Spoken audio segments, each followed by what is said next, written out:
everyone, I'm back with chapter 2 of the Daily 5, and this chapter is called From Management to Principled Habits, Foundations of the Daily 5.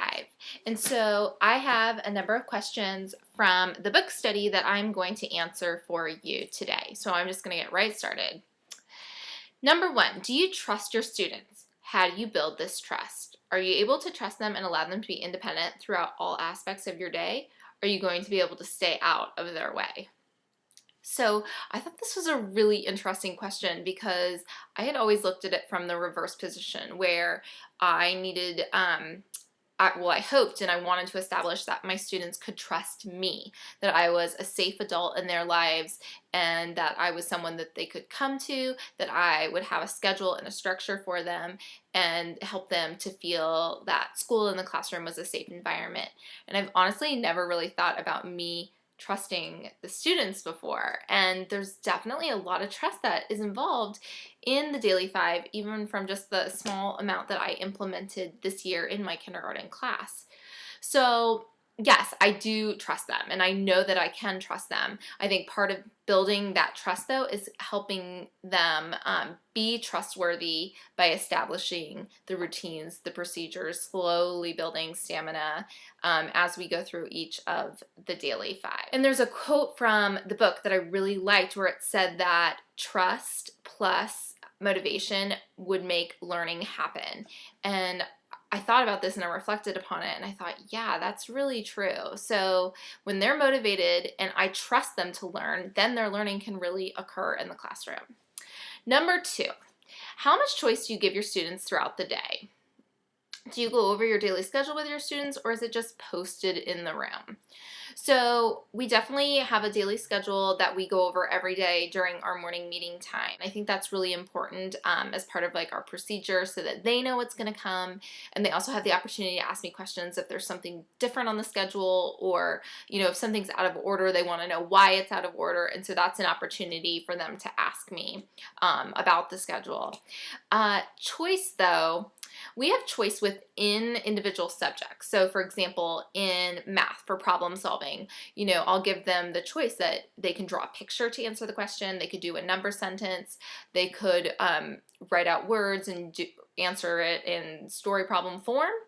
Also during reading, they choose their own books to read, and during writing, they get to pick their own topic. So there's definitely choice because I know that choice is an important element in the learning process, but I haven't had students choose the order in which they're doing their literacy work before. It's always been whole group, or I'm assigning small groups and telling them what they're working on at a given time. So I really am excited to try giving the students more choice in the order at which they approach each of the Daily 5 every day. And hopefully that will help build more of that motivation.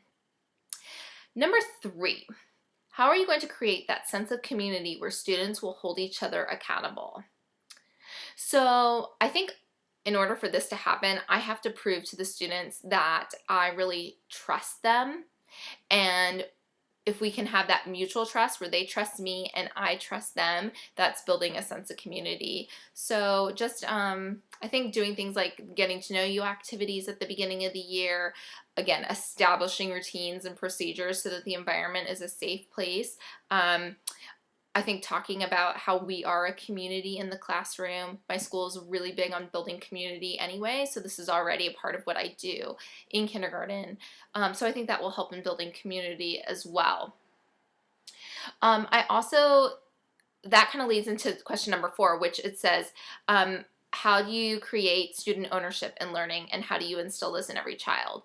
And so a quote from the book said that community grants ownership of others' behavior as well as your own. So I was like, wow, that's really powerful. If the students not only have ownership of their own learning, but when they see a friend off task, that because they're a community where they're all helping one another learn, that they can support each other then and say, hey, we're doing, aren't you doing read to self? You can look at the eye chart and see what you're supposed to do for read to self today. And so I really like the idea that everyone has a job to do, and that the overall job of learning isn't going to get done unless everyone is doing their individual job. Something else that I think is really important to do in terms of building student ownership in their own learning is explaining why we do each of the things that we do during the daily 5 each day. And this is something that I don't think I have done enough of in my teaching in general, even though I know that when we explicitly state what the students are going to learn, or we post it on our board, that the students have better retention of that information. So I think it's going to be really important for me to explain why we read to ourselves, why we read to someone else, and then also continuing to support and encourage that as we do mini lessons that kind of fit into each piece. So why we learn certain phonics things. It's not just to learn phonics, but that, learning the short vowel sounds will help us when we are blending sounds together.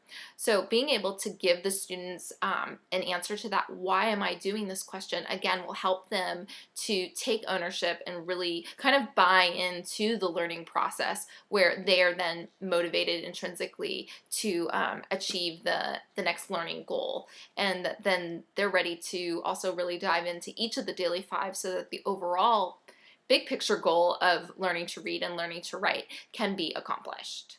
I also think that we need to be creating goals both individually and as a class, and then we can be celebrating when we reach and accomplish those goals, like building stamina for a certain number of minutes, or if a reading group, reads a certain number of sight words or things like that. I think those can be, again, helping the students to develop that ownership and looking forward to that celebration when they have accomplished one of their goals.